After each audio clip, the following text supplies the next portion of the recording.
So ఇంతకుముందు మీరన్న విధంగానే మనకి ఇక్కడే డిఫరెన్స్ అనేది అర్థమైపోతుంది. పవన్ కళ్యాణ్ గారిని చూసుకుంటే ఆఫ్టర్ 10 ఇయర్స్ ఆఫ్ స్ట్రగుల్ ఆయన డిప్యూటీ సీఎంగా గెలిచిన తర్వాత ఇమ్మీడియేట్‌గా ఫస్ట్ చిరంజీవి గారి దగ్గరికెళ్ళి బ్లెస్సింగ్స్ తీసుకోవడం జరిగింది. అవును. అండ్ మన అల్లు అర్జున్ విషయానికొచ్చేస్తే మాత్రం ఆయన వన్స్ 'అల వైకుంఠపురంలో' సినిమా సక్సెస్ తర్వాత ఇంకా ఆయన ఓన్‌గా వెళ్తున్నారు. అది ఓకే. అది ఆయన పర్సనల్. బట్ ముందు నేను ఇంత స్థాయికి రావడానికి కారణం మెగా ఫ్యామిలీ అని చెప్పేసి, చిరంజీవి గారు అని చెప్పేసి, ఆ విషయాన్ని మర్చిపోవడంతోని ఇక్కడే మనకు అర్థమైపోతుంది ఇద్దరు క్యారెక్టర్స్ లో ఎంత డిఫరెన్స్ అనేది ఉంది అని అవును. చెప్పేసి.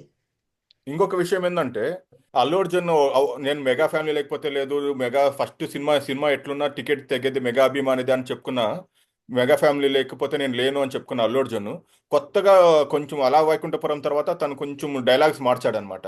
సుకుమార్ లేకపోతే నేను లేను, సుకుమార్ ఆర్య సినిమా లేకపోతే నేను లేను అని. కానీ సుకుమార్ ఆర్య సినిమా తీయడానికి బిఫోర్ గంగోత్రి అని ఒక సినిమా అవును. కదా. ఆ గంగోత్రి ఇప్పుడంటే సోషల్ మీడియా ఉంది, ట్రోల్స్ అవి ఉన్నాయి, కానీ అప్పట్లో అలాంటివి ఏవీ లేదు.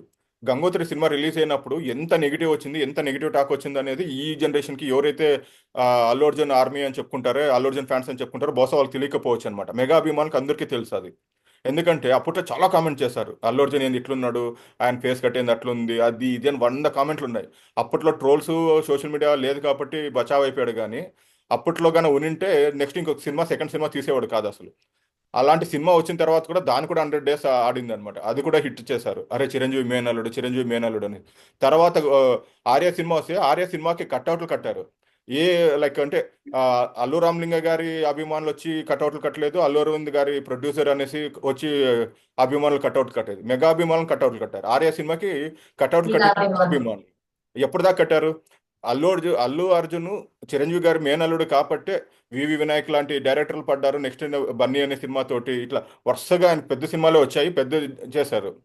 కరుణాకర్ లాంటి వ్యక్తి ఇట్లా చాలా అంత పెద్ద ప్రొఫైల్ ఉన్న డైరెక్టర్లే పడ్డారు. ఎందుకురా అంటే చిరంజీవి గారి ప్రొఫైల్ వల్ల, అంతేగాని అల్లు రామలింగయ్య గారిని చూసో లేదంటే అల్లు అరవింద్ గారిని చూసో కాదు. మీకు మీకు తెలిసే ఉంటుంది, ఎంతమంది ప్రొడ్యూసర్ల కొడుకులు హీరోగా సక్సెస్ అయ్యారు చెప్పండి, ఎంతమంది డైరెక్టర్ల కొడుకులు హీరోగా సక్సెస్ అయ్యారు చెప్పండి, ఎంతమంది కమెడియన్ కొడుకులు సక్సెస్ అయ్యారు చెప్పండి హీరోగా. అందరూ ఫ్లాప్, ఎవరు సక్సెస్ అవ్వలేదు. ఒక సురేష్ బాబు గారు అంటే రామానాయుడు గారి వారసుడుగా ప్రొడ్యూసర్ కొడుకు అంటే ఒక వెంకటేష్ గారు ఒకరే సక్సెస్ అయ్యారు అంతే. ఇంకా ఏ ఒక్క ప్రొడ్యూసర్ కొడుకు కూడా హీరోగా ఈరోజు నిలబడలేదు. అది పరిస్థితి. ఎంతమంది కమెడియన్స్ ఉన్నారు, వాళ్ళ అబ్బాయిలందరూ హీరోగా ట్రై చేశారు, సైలెంట్ అయిపోయారు. ఎంతమంది డైరెక్టర్లు ఉన్నారు, వాళ్ళ అబ్బాయిలు ఎంతో మంది హిట్ సినిమాలు తీసి లైక్ ఇండస్ట్రీకి పెద్ద దిక్కుగా ఉన్నారు, వాళ్ళు అబ్బాయిలందరూ హీరోగా ట్రై చేశారు, ఫ్లాప్ అయ్యారు, సైలెంట్గా కూర్చున్నారు. కేవలం ఒక మెగా ఫ్యామిలీ సపోర్ట్ తోటి ఒక మెగా స్టార్ మేనల్లుడిగా వచ్చాడు కాబట్టి ఆయన ఒక 20 ఏళ్ళు భరించారనమాట. సో తర్వాత ఆయనకు ఒక లిఫ్ట్ ఎక్కిన తర్వాత ఇప్పుడు నేను సొంతంగా ఎక్కాను, సుకుమార్ వాళ్ళు ఎక్కాను అని చెప్పడం అది తన అన్మెచ్యూరిటీ అంతే. So Allu Arjun way of thinking ఇంతే అనుకుని సరిపెట్టుకోవడం అంతే, కానీ దానికి పెద్దగా ఎవరు ఫీల్ అవ్వడము, బాధపడ ఏమి ఉండదు. ఎందుకంటే పబ్లిక్ అందరికీ తెలుసు, ప్రతి వీడియో కూడా సోషల్ మీడియాలో ఉంది, ఎప్పుడు ఏ ఫంక్షన్లో ఎలా మాట్లాడాడు, ఎలా పొగిడాడు అని అందరికీ తెలిసిందే. ఈరోజు సక్సెస్ వచ్చినప్పుడు ఒకలాగా, సక్సెస్ రాకపోతే ఒకలాగా ఇలాంటి మాట్లాడినప్పుడు పబ్లిక్ ఏం లేదు, ఓహో ఇలాంటి వాళ్ళ అని వాళ్ళు ఒక ఒపీనియన్కి వస్తారు అంతే. పవన్ కళ్యాణ్కి 10 ఏళ్ళు సక్సెస్ లేకపోయినా అట్లా సినిమాలో కావచ్చు, రాజకీయాల్లో కావచ్చు, ఆయనకి స్టార్డమ్ ఎక్కడ తగ్గలేదు. ఎందుకంటే ఆయన వ్యక్తిత్వం అంతే.